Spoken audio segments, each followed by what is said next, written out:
I was in the garage, hunting for a paint swatch for our baby's nursery, when a pounding on the front door shook the house like a SWAT team had arrived. My pregnant wife Sarah opened it, expecting a neighbor, but a stocky thug in a black vest marked HOA enforcement jammed his boot in the doorway and flicked open a knife. "Follow the rules," he growled, staring her down. His vest screamed, "eBay's finest," but that blade was real. Drop a like, comment your thoughts, and subscribe so you don't miss more wild stories. I froze for a split second 20 feet away, then slipped my hand into my pocket and pressed the panic button on my keys. In the garage, a silent alarm triggered, and our porch cam started recording. I didn't yell or run. "You just bought a problem bigger than you understand," I said, walking toward the basement gun safe. The thug, Daryl, hesitated, his knife glinting. Sarah's eyes locked with mine, steady as steel. He bolted before I reached the stairs, leaving the door swinging. I'm Ethan Caldwell, a former security contractor turned IT consultant, and Sarah's my rock, a woman who's faced stalkers and come out stronger. We moved to Sunset Lane in Chandler, Arizona for a fresh start, but our HOA had other plans. After they fined us for a missing fence, then lost the paperwork, we installed a high-tech security system, cameras, alerts, cloud uploads. That night, as Daryl's boots echoed into the dark, I thanked my paranoid streak. Our footage was already safe, and this fight was just beginning. Sarah sat on the couch, hands steady but eyes sharp, clutching a glass of water. "I'm okay," she said, her voice calm like she was reporting the weather. She'd handled worse, but this was our home, our doorstep. I checked the porch cam on my tablet. Daryl's face was clear. Scruffy beard, cheap vest, knife out like he thought he was Rambo. The system had tagged his plates and uploaded everything to our cloud. "We've got him," I told Sarah.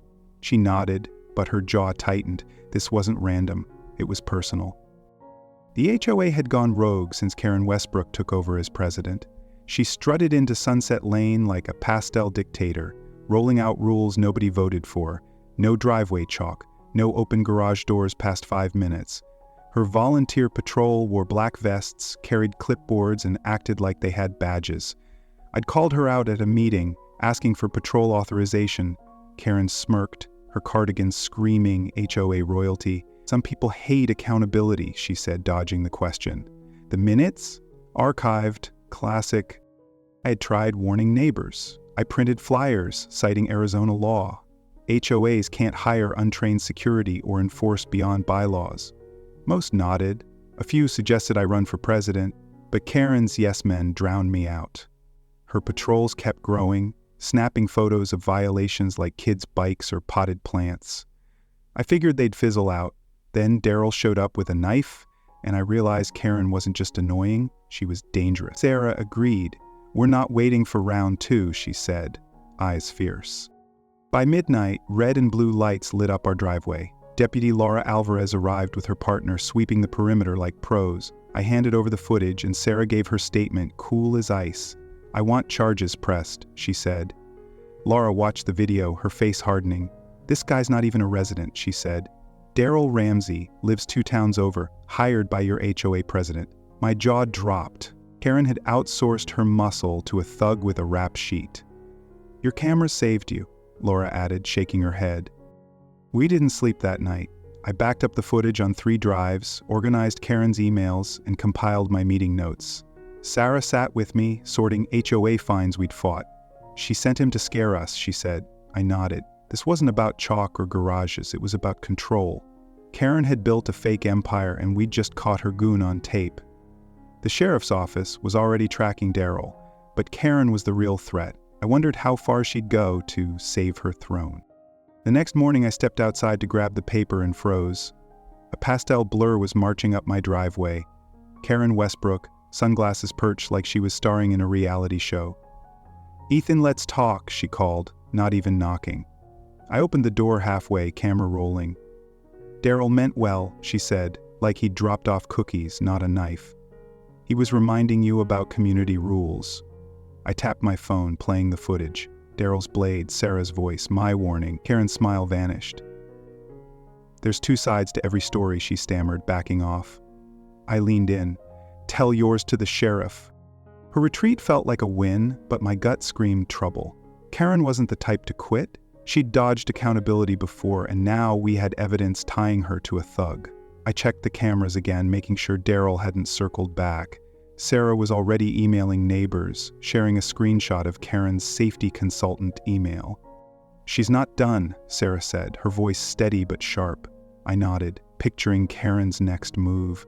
More goons, fake fines, or worse. Sunset Lane was supposed to be our safe haven, not a battleground for a clipboard crusader. What was she planning next? I spent the day digging through HOA records, finding more of Karen's consultant emails. One mentioned visual intimidation for problem residents. That was us. Neighbors started replying to Sarah's email, shocked but not surprised. Ellie Martinez, a retiree down the street, texted, "Karen find my wind chimes as weapons. Watch out." I laughed, but the warning stuck. Karen's empire was crumbling, but she was a cornered animal, and those bite hardest. I double-checked the gun safe, not for a fight, but for peace of mind. By evening, the neighborhood group chat was buzzing. Someone posted a photo of a patrol vest left on a mailbox, like Karen's goons were taunting us. I sent the footage link to Laura, who promised a deeper investigation. "Karen's in over her head," she said. "Maybe." But she wasn't backing down. I sat with Sarah, her hand on her belly, our unborn son caught in this mess. We weren't just fighting for our home, we were fighting for him. Karen's doorstep stunt was bold, but it was also desperate. What kind of chaos was she cooking up now? After a thug named Daryl waved a knife at my pregnant wife Sarah, I thought our HOA president, Karen Westbrook, might back off. Nope. Her HOA SWAT goons were everywhere, fining kids for chalk art and eyeballing my garage like it was a crime scene. Their dollar store radios crackled as they strutted Sunset Lane, clipboards in hand, like wannabe cops. I'm Ethan Caldwell, and I was done with this pastel dictator's nonsense. Drop a like, comment your HOA horror stories, and subscribe to catch more epic battles. Karen's patrols were relentless. Monday morning, I got a notice taped to my garage. Violation, open door past 5 minutes. 5 minutes? I laughed, picturing Karen timing me with a stopwatch. Neighbors weren't so lucky. The Thompsons got fined for their daughter's hopscotch drawing, and old Mr. Rivera was warned about his unauthorized cactus. Karen's rules were absurd, but her black-vested minions made them scary. I snapped a photo of the notice, ready to fight back.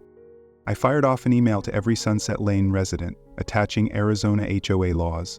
No untrained security, no fines without board votes. Karen's patrols are illegal, I wrote. Some neighbors replied, "Keep it up." Ellie Martinez, a retiree with a killer rose garden, texted, "She's out of control." But Karen's yes men, like her buddy Carl, spammed the group chat, calling me a troublemaker.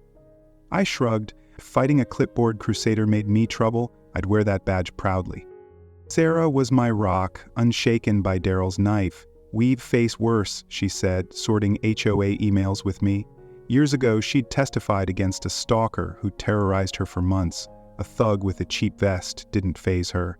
She found a gem, Karen's newsletter from last month, announcing volunteer patrols for safety. No board approval, no resident vote. "She's building an empire," Sarah said, her eyes sharp. I nodded, saving the file. This was war, and we were arming up with evidence.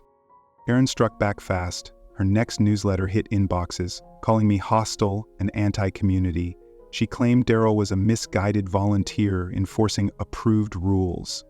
Approved by who? Her mirror? Neighbors weren't buying it. The group chat lit up with complaints. "She fined my wind chimes. They photographed my kid's bike." Karen's supporters doubled down, but cracks were forming. I printed flyers with the same HOA laws, stuffing them in every mailbox. Karen wanted a PR war? I was ready. Ellie stopped by with coffee, her eyes twinkling with gossip. "Karen called my wind chimes sonic weapons last summer," she said. I snorted. "Weapons? They're adorable." Ellie wasn't laughing. Her goons followed me home after I complained. Black SUV, tinted windows. My stomach twisted. Stalking? That was next level. Other neighbors chimed in. The Thompsons got a warning for their dog's bark. Mr. Rivera's cactus was too spiky. Karen wasn't just bossy, she was unhinged, and her patrols were her muscle. I dug deeper into Karen's emails, hacking through her jargon like a digital machete. One stood out, sent to a safety consultant. It read, "Daryl's perfect, aggressive enough to send a message." My jaw dropped. She'd hired a thug on purpose, not for safety, but for fear. I saved the email, timestamped and all, and sent it to Deputy Laura Alvarez. "This is gold," she replied. "Keep digging." I grinned, but my heart raced. Karen was playing a dangerous game, and we were on her board. Her patrols didn't let up. Tuesday I drove to the store, and a black SUV tailed me, its driver in a familiar vest. I pulled into a gas station, grabbed my phone, and recorded him circling. His radio crackled, and he sped off when he saw my camera. I sent the video to Laura, who texted back, "We're building a case." Building wasn't fast enough. Karen's goons were watching my every move, and Sarah was home alone, 7 months pregnant. I floored it back to Sunset Lane. Sarah was fine, working on nursery plans like nothing happened. "They want us scared," she said, taping a giraffe stencil to the wall. "They're not getting it." I nodded, but my nerves were frayed. I checked the cameras, spotting a patrol guy snapping photos of our mailbox. For what? A wrong color? Fine. I emailed neighbors again, attaching the tailing video. "This is Karen's safety," I wrote. Replies flooded in. "They followed my kid. My car got keyed." Karen's empire was a house of cards, and I was ready to blow. By Thursday, the neighborhood was buzzing. Ellie organized a group chat without Karen's yes men, and stories poured out. One guy got a $100 0-cents fine for excessive grass height. His lawn was AstroTurf. Another caught a goon peering into her window. I shared Karen's consultant email, and the chat exploded. "She hired a criminal. Who's next?" I felt a surge of hope. Sunset Lane was waking up, but Karen wasn't done. Her newsletter doubled down, promising stricter enforcement for non-compliant residents. That meant me. I upgraded our security, adding motion lights and a backup camera. If Karen's goons wanted to play spy, I'd catch every move. Sarah helped, her calm a lifeline. "She's losing control," she said, highlighting another email where Karen bragged about taming troublemakers. "Taming?" I laughed. "She's got no idea who she's messing with." But deep down, I worried. Daryl was in custody, but Karen had more consultants. How many, and how far would they go to protect her pastel throne? Friday night, I was working late when Sarah called me to the window. "Look," she whispered. A black SUV idled across the street, headlights off, engine humming. My pulse spiked. Was it another Daryl? A new goon? I grabbed my phone, recording as the SUV sat there, motionless. Our cameras were rolling, but the tinted windows hid the driver. Sarah's hand rested on her belly, her face unreadable. "They're watching us," she said. I nodded, my mind racing. Karen's shadow was growing, and our home was in its crosshairs. Who was in that SUV? With a black SUV stalking my house, I, Ethan Caldwell, knew Karen Westbrook's HOA reign was far from over. Her goons had already waved a knife at my pregnant wife, Sarah, and now they were tailing neighbors like some dollar store mafia. I was done playing nice. I spent hours compiling evidence to bury her pastel dictatorship, from porch cam footage to her shady emails. Karen's words read like a dictator's diary, and I was ready to publish the whole saga. Drop a like, comment your HOA nightmares, and subscribe for more epic showdowns. I sat at my desk, organizing footage of Daryl's knife stunt, Karen's consultant emails, and his rap sheet for trespassing and impersonating security. Every clip, every timestamp was a nail in her coffin. Sarah handed me a coffee, her eyes fierce. "She's going down," she said. I nodded, saving the files to 3 drives in a cloud. Karen thought she could scare us with goons and fake fines, but I'd been a security contractor. I played chess, not checkers. Ellie Martinez stopped by, bringing homemade tamales and more dirt. "Karen fined my tomato plants for overcrowding," she said, rolling her eyes. "Said they lowered curb appeal." I laughed. "Tomatoes? What's next, banning grass?" Ellie wasn't joking. Her goons photographed my backyard last month. Creepy. Other neighbors shared stories. Mr. Rivera's too spiky cactus, the Thompsons' loud dog. Karen's patrols weren't just annoying, they were invasive, turning Sunset Lane into her personal fiefdom. I added their complaints to my growing file. Deputy Laura Alvarez called with an update. "Daryl's in custody, pleading out," she said. "Karen paid him through Venmo, labeled consulting, emojis and all." I snorted. "Emojis? She's a cartoon villain?" Laura chuckled, but got serious. "We're digging into her finances. She's hired others." My gut twisted. Others? How many goons did this clipboard crusader have? I sent Laura my latest evidence, including the SUV tailing video. "Keep your cameras on," she warned. I hung up, checking our security system again. Karen didn't waste time. Her latest group chat rant hit the neighborhood app, calling me a hostile troublemaker stirring up baseless conspiracies. She claimed her patrols were resident approved. Approved by who? Her mirror? Neighbors fought back. Ellie posted, "You find my tomatoes, Karen, sit down." The Thompsons shared a photo of their loud dog, a chihuahua. Laughter emojis flooded the chat, but Karen's yes men doubled down, accusing me of slandering a leader. I smirked. Slander? Try truth, with timestamps. I emailed every resident my evidence: Daryl's footage, Karen's aggressive consultant email, and Arizona HOA laws banning untrained security. The subject line read, "This is Karen's safety." Replies poured in. "She followed my kid home. They keyed my car. Sunset Lane was waking up and Karen's empire was cracking." I printed more flyers, stuffing mailboxes under cover of dusk. Karen's goons could watch me all they wanted. I was done hiding. The neighborhood was a tinderbox, and I'd just lit a match. Her patrol struck back. Wednesday, the Thompsons' teen, Mia, ran to our door, shaken. "A guy in a vest followed me from the bus stop," she said. "Took pictures." I grabbed my phone, pulling up our street cam. There he was. Another goon, not Daryl, in a black vest, snapping shots of Mia's backpack. I recorded the footage, sent it to Laura, and walked Mia home. "Karen's desperate," I told her parents. They nodded, furious. Sunset Lane wasn't a community, it was a battlefield, and Karen was losing soldiers. Sarah was a force, unfazed by the growing threats. "We're pressing charges," she said, highlighting another Karen email about taming troublemakers. Her calm was a lifeline. Years ago, she'd faced a stalker who'd pushed her to testify in court. "Karen's just a bully with a clipboard," she said, taping a nursery giraffe stencil. I grinned, but my nerves were raw. Daryl was locked up, but this new goon proved Karen had more pawns. I upgraded our motion lights, ensuring every inch of our yard was lit like a stadium. By Friday, the neighborhood app was a war zone. Residents posted photos of patrol vests left on fences, like taunts. One caught a goon peering into a garage. I shared my Mia footage and the chat erupted. "This is stalking! Where's Karen getting these creeps?" I emailed Laura again, attaching everything. "We're close," she texted. Close wasn't enough. Sarah was due in 2 months, and our home felt like a target. I checked the gun safe, not for action, but for peace. Karen was cornered, and cornered snakes strike hard. Ellie organized a secret meeting at her house. No Karen loyalists allowed. 10 neighbors showed up, sharing stories over coffee. Mr. Rivera admitted he'd stopped gardening after a spiky fine. A single mom, Lisa, said a goon followed her daughter home. "I was scared to speak up," she whispered. I showed them Karen's consultant email, and jaws dropped. "She hired a criminal," Ellie said.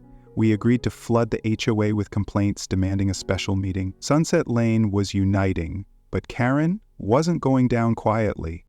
Saturday night, I was working late when Sarah called me to the porch. "Another vest guy," she said, pointing to our camera feed. A new thug was pacing our sidewalk, radio crackling. I recorded him, but he didn't approach. Instead, he dropped a notice on our mailbox. "Violation, unapproved nursery paint." I laughed, then stopped. "Nursery paint? They were watching our windows." My blood boiled, but I stayed calm, saving the footage. Karen was digging her own grave, but she was taking swings on the way down. Sunday morning, I woke to a pounding on the door. My heart raced. Another Daryl? I checked the camera. A new goon, taller, holding a clipboard, his vest screaming, HOA enforcement. Sarah stood behind me, hand on her belly, unflinching. "Let him talk," she said. I opened the door halfway, camera rolling. "You're in violation," he barked, waving the clipboard. "Cease your slander or face consequences." Consequences? My mind raced. Karen was out of moves, but this thug was proof she wasn't done. What was she planning now? A new thug at my door proved Karen Westbrook's HOA empire was crumbling, but she wasn't out yet.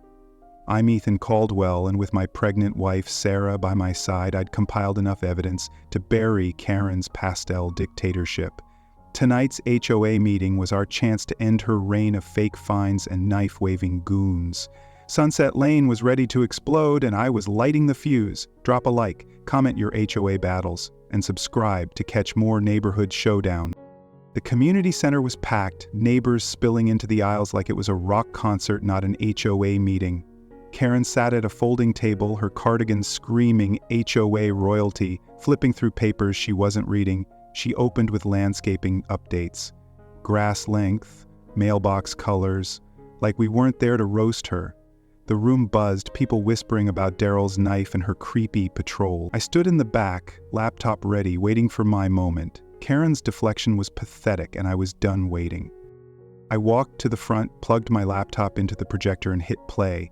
Daryl's porch cam footage lit up the screen, his knife flicking open, Sarah's steady voice, my warning, "You bought a big problem." The room fell silent, gasps echoing as the blade gleamed. Karen's face froze, her clipboard trembling. I paused the video, letting the image sink in. "This is Karen's safety," I said. Neighbors stared, some covering their mouths. Karen stammered, "That's out of context," but her voice was a squeak against the truth. The floodgates opened. Ellie Martinez stood up. "Karen fined my wind chimes as sonic weapons," she said. Laughter rippled through the crowd. Mr. Rivera added, "She called my cactus a spike hazard." The Thompsons' mom, Lisa, got serious. Her goons followed my daughter home from school, took pictures. Murmurs turned to shouts. A guy in the back yelled, "They keyed my car for parking crooked." Karen's patrols weren't just annoying, they were terrorizing Sunset Lane, and everyone had a story. Then came the bombshell. Craig Larson, a former HOA vice president who'd moved away, stood up, holding a stack of papers. "Karen forged my signature after I left," he said, projecting an email. It was her hiring Daryl, calling him aggressive enough to enforce compliance. Another showed her bypassing the board for emergency powers. The room erupted. "You hired a criminal," Ellie shouted. Craig's evidence was a sledgehammer, smashing Karen's lies. I grinned, watching her squirm. Sunset Lane was done with her clipboard crusade. Karen leaped up, her voice shrill. "This is a misunderstanding," she cried. "Daryl acted alone. I'm protecting this community." The crowd wasn't buying it. Lisa snapped, "Protecting? You sent a thug to Ethan's pregnant wife." Boos drowned Karen out. She waved her clipboard like a shield, yelling about slander and ungrateful residents. Someone shouted, "Resign!" and the chant spread. Karen's eyes darted, her pastel armor cracking. I crossed my arms, letting the neighborhood's anger do the work. She was toast. Ellie called for an emergency vote, citing Karen's own bylaws. "She dissolved the board last month for restructuring," Ellie said, smirking. "No board, no quorum, homeowners decide." Karen screamed, "This is illegal!" But Craig held up her email admitting the dissolution. The vote was swift, 45-2, Karen out. Cheers erupted. She grabbed her bag, slamming her clipboard down.